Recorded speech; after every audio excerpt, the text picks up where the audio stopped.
बिस्मिल्लाहिर्रहमानिर्रहीम। अस्सलाम वालेकुम। हार्वर्ड एकेडमी की तरफ से आपको वेलकम कहते हैं। आज हमारा इकोनॉमिक्स का जो लेक्चर है उसमें हमने इलास्टिसिटी और इन इलास्टिसिटी ऑफ डिमांड के बारे में कवर करना है। और ये इकोनॉमिक्स का कोर्स आपके जितने भी कम्पिटिटिव एग्ज़ाम्स हैं या प्रोफेशनल एग्ज़ाम है उसके लिए इक्वली एप्लीकेबल है। तो सबसे पहले हम देखते हैं कि इलास्टिक और इन इलास्टिक दो वर्ड्स जो हैं इनको हम किस तरीके से समझ सकते हैं। जब इनको हम सही तरीके से समझ सकेंगे तो फिर हमें ये टॉपिक भी समझना मुश्किल नहीं होगा। तो सबसे पहले स्टार्ट करते हैं एक एग्जांपल के साथ। अब देखिए एक 10 साल का बच्चा है और आप उसको ऑप्शन 1 है हमारे पास, ऑप्शन 1 एंड ऑप्शन 2 है हमारे पास। ये 10 साल का जो बच्चा है हम इसको एक स्ट्रिप रबड़ की देते हैं और वो रबड़ टाइप 1 यहाँ पे है, टाइप 1 का, और यहाँ पे है टाइप 2 का। ठीक है, हम उसको तकरीबन 5 इंचेस स्ट्रिप देते हैं रबड़ की। ठीक है, यहाँ पे भी और यहाँ पे भी ये 5 इंचेस रबड़ की एक स्ट्रिप है। और एक बच्चे की जो कैपेसिटी हम ये कहते हैं कि लेट्स सपोज उसकी 5 न्यूटन पावर है, 5 न्यूटन। ठीक है, और जब वो इसको फोर्स से स्ट्रेच करने की कोशिश करता है तो ये वाला लेट्स सपोज स्ट्रेच होके 7 इंचेस तक चला जाता है। 5 इंचेस बेसिकली था और अब ये स्ट्रेच होके जब इसको खींचेगा तो मैक्सिमम वो लेके जा सकता है 7 इंचेस तक। और इसको जब वो स्ट्रेच करता है तो ये लेके चला जाता है इसको 10 इंचेस तक। ठीक है, ये 5 इंचेस, ये 10 इंचेस। अब देखें बच्चा एक ही है, 5 न्यूटन पावर अप्लाई कर रहा है। स्ट्रिप रबड़ की 5 इंच वाली है, ये भी 5 इंच वाली है। एक को खींचता है तो वो 7 इंच तक फैलाव होता है या उसके अंदर लचक है, दूसरी जो है 10 इंच तक। तो अब आप क्या कहेंगे कि किस में इलास्टिसिटी ज़्यादा है? तो जो ये सेकंड है जो हमारे पास 10 इंचेस तक जा सकती है उसको कहते हैं कि इसमें इलास्टिसिटी ज़्यादा है, इसमें लचक ज़्यादा है। तो सेम इस तरीके से अगर आप किसी चीज़ को देखते हैं, मार्केट के अंदर डिमांड होती है यानी कि तलब। अब देखिए मार्केट के अंदर हर चीज़ की एक तलब होती है। आटा है वो हम कहते हैं कि जी 100 रुपये किलो है, 100 का केजी है। अब अगर वो 150 पे भी चला जाएगा तो लोग जो 1 केजी इस्तेमाल कर रहा है वो करेगा, यानी कि यहाँ पे इन इलास्टिक है, यहाँ पे कोई फ़र्क नहीं आया। अब जब दूसरी एक एग्जांपल लेते हैं कि एप्पल जो है, एप्पल वो 100 का केजी है और अब वो 150 का अगले दिन हो जाता है। तो जो पहले लोग 100 पे ख़रीद रहे थे 10 लोग, अब हो सकता है कि 5 लोग ख़रीदें। लेकिन आटे की कीमत 100 से 150 पे भी चली गई तो लोगों की डिमांड में कोई फ़र्क नहीं आया। जो फ़र्क ना आने वाली बात है, इट्स मीन कि इसके अंदर लचक डिमांड में कम थी। लोग उसकी कीमत बढ़े या कम हो कोई फ़र्क नहीं पड़ता, उसकी सेल उतनी ही होगी या उसकी डिमांड उतनी ही होगी। इसको कहेंगे इन इलास्टिसिटी। जबकि सेब जो थे उसके 100 केजी रेट था, जब 150 एकदम हो गया तो जो यूज़र थे, जो डिमांड करने वाले थे या उसकी जो तलब थी वो कम हो गई। तो यहाँ पे कहते हैं कि इलास्टिसिटी मौजूद है, कीमत उस पर उसकी डिमांड पे असर कर रही है। तो ये हमें स्लोप डिफ़ाइन करती है कि किस चीज़ की कितनी उसमें फ़र्क आता है। लेकिन स्लोप को आगे चल के हम जो हमारे पास डायग्राम्स होंगे उनसे हम समझने की कोशिश करेंगे। तो स्लोप हमें इनफैक्ट क्या बताती है कि अगर स्लोप उसकी बिल्कुल शार्प है, इट्स मीन कि उसको डिमांड इन इलास्टिक है उसकी और उसकी प्राइस पे उसका इतना कोई फ़र्क नहीं पड़ता। जब ये स्लोप जो है इस तरीके से मूव करना शुरू कर दे तो हम ये कहते हैं कि उसमें इलास्टिसिटी मौजूद है। तो slope and elasticity of demand have an inverse relationship, यानी कि उनका आपस में स्लोप का और इलास्टिसिटी, यानी कि स्लोप फास्ट होगी तो इलास्टिसिटी नहीं है, अगर स्लोप फास्ट नहीं होगी तो इलास्टिसिटी मौजूद है। ये बात कही गई है। व्हेन स्लोप इज़ हाई, यानी कि ये स्लोप हाई है। Elasticity of demand is low, यानी कि उसमें इलास्टिसिटी कम है। जबकि इसी के अगेंस्ट आप चले जाएं कि जब स्लोप फास्ट है तो उसमें कोई यानी कि इन इलास्टिक को शो कर रहा है, जबकि स्लोप अगर फास्ट नहीं है तो उसके अंदर इलास्टिसिटी मौजूद है। When the slope of demand curve is infinity, जैसा कि ये जा रही है, इसको लंबाई में खींचते जाएं, ये इलास्टिसिटी की तरफ जा रही है। तो इसमें क्या कहते हैं, कर्व इज़ इन्फिनिटी, ये जो कर्व है इन्फिनिटी की तरफ जाता है। Elasticity is zero, perfectly in elastic demand, and when the slope of demand curve is zero, elasticity is infinite, perfectly elastic demand. Unit elasticity means that a 1% change in price will result an exact 1% change in quantity demanded. तो उसमें क्या कहेंगे कि उसमें elasticity नहीं है। This elasticity will be equal to 1, यानी कि एक चेंज होने से दूसरे में भी उतना ही चेंज आ रहा है। Unit elastic demand curve plots as a rectangular hyperbola.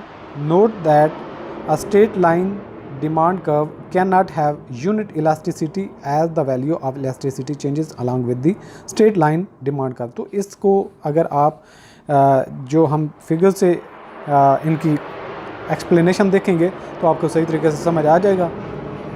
The elasticity of demand is commonly referred to as price elasticity of demand, यानी कि जो elasticity of demand है उसको हम बाकी भी सब्सिट्यूट या जो एक्सटर्नल फैक्टर्स हैं वो इफ़ेक्ट करते हैं डिमांड की इलास्टिसिटी पे, लेकिन हम यहाँ पे प्राइस इलास्टिसिटी ऑफ डिमांड की बात करें। Because the price of a good or service is the most common economic factor used to measure it, कि ज़्यादातर जो प्राइस है वो इफ़ेक्ट करती है, इसलिए हम इसी की मेजरमेंट की बात करते हैं।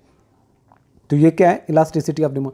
For example, A change in the price of a luxury car can cause A change in the quantity demanded, यानी कि अगर 10 लाख की कार है तो अगर उसकी कार की कीमत बढ़ा देने से उसकी डिमांड पे फ़र्क पड़ता है, और यूज़र के पास यानी ये जो मैन्युफैक्चरर है उसके पास ऑलरेडी काफ़ी सारी गाड़ियां हैं और अपनी सेल को वो बढ़ाना चाहता है, फिर क्या करेगा, कीमत को कम कर लेगा। If a luxury car producer has a surplus car, यानी कि उसकी इन्वेंट्री में ज़्यादा सारी कार्स खड़ी हैं जो भी सेल होने वाली हैं, लेकिन कीमत की वजह से वो नहीं सेल हो रही, तो अब वो क्या है, कीमत कम करेगा तो उसकी सेल बढ़ जाएगी। They may reduce their price in an attempt to increase demand, ताकि लोगों की डिमांड बढ़े और सेल हो सके और उसकी रेवेन्यू बढ़ सके।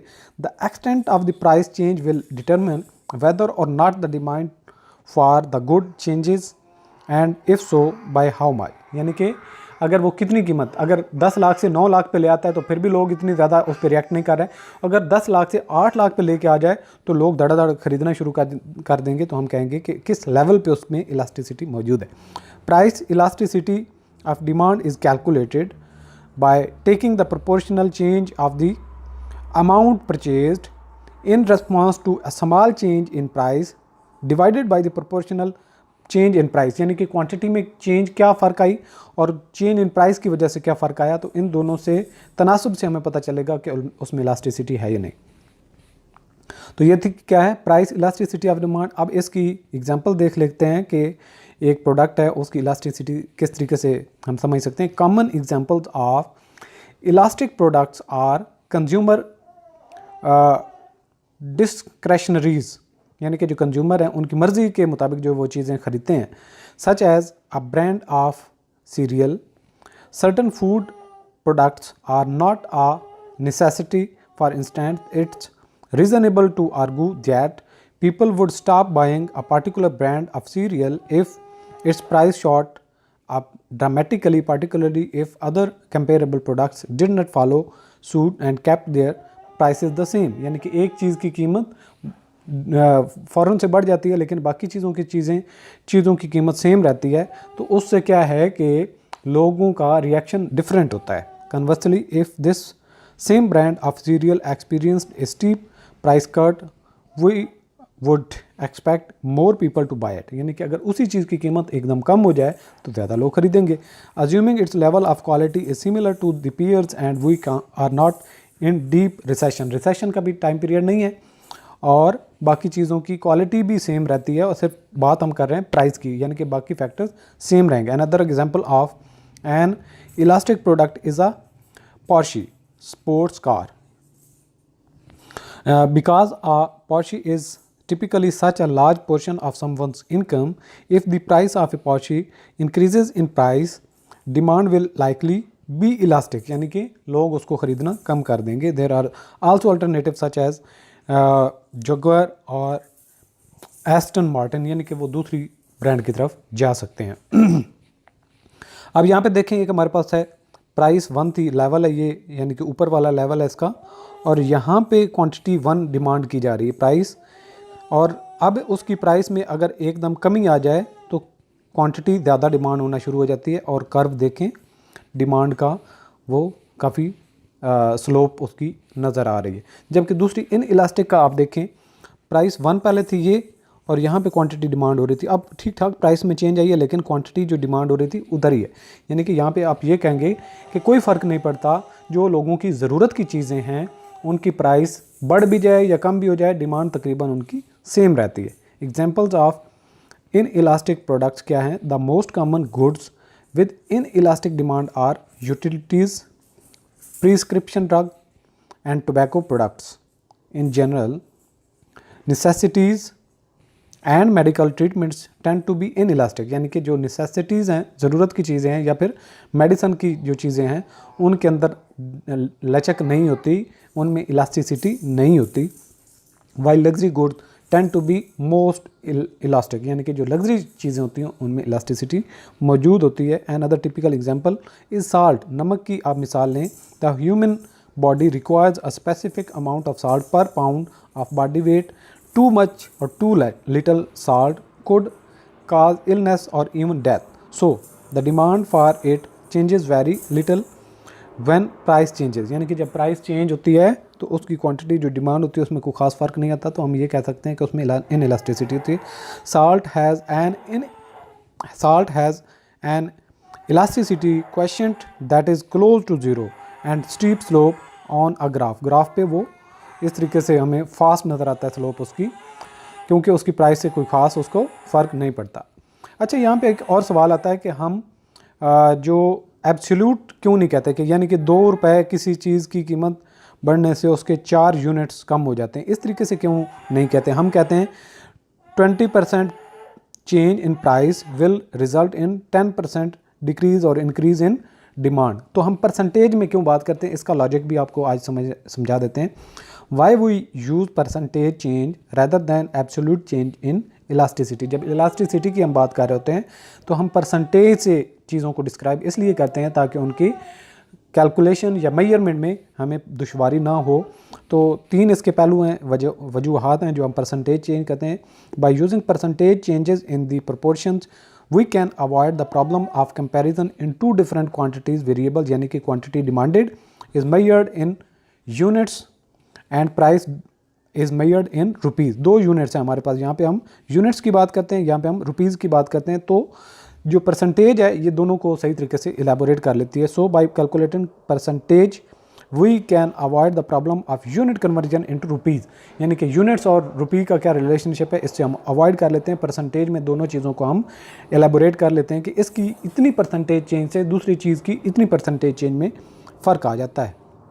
सेकेंड नंबर पे it helps us avoid that of what size of units to be change, यानी कि यूनिट्स कितने चेंज होंगे। A jump from rupees 2 to 4, यानी कि 2 रुपये से 4 रुपये में अगर हम फ़र्क कहें कि किसी चीज़ की कीमत 2 से 4 होगी, कोई ख़ास हमें फ़र्क रुपीज़ में नहीं नज़र आता। लेकिन हम जब उसको कहते हैं could be described as 100% increase or as a increase of ₹2, but by using percentage we can avoid this problem because both gives the same answers। मतलब सेम है कि 2 रुपये फ़र्क पड़ा, लेकिन 100% चेंज का मतलब है कि जो उसकी मौजूदा कीमत थी उससे ठीक ठाक फ़र्क पड़ा है। 10% 20% तक चलें ठीक है, वो समझ आता है, लेकिन 100% किसी चीज़ की प्राइस में चेंज होना बड़ा मानी खेज होता है जब मार्केट में हम बात करते हैं। It also helps how to define big or small changes by looking at ₹2 to 4, यानी कि हम अगर किसी चीज़ की कीमत 2 रुपये से 4 रुपये की बात करते हैं, we can't say that it is a big change और स्मॉल चेंज। हम इसको बड़ी तब्दीली या छोटी नहीं कह सकते, लेकिन हम जब परसेंटेज में बात करते हैं तो फिर हमें समझ आता है। But if we translate it in the form of percentage then it becomes 100% which is a big change, यानी कि जब हम परसेंटेज में लेके चीज़ को चलते हैं तो हमें उसकी चेंज जो प्राइस में फ़र्क आता है उसका पहले क्या लेवल था अब क्या लेवल हो चुका है वो ठीक ठाक आसानी से हमें समझ आ जाता है। All the best.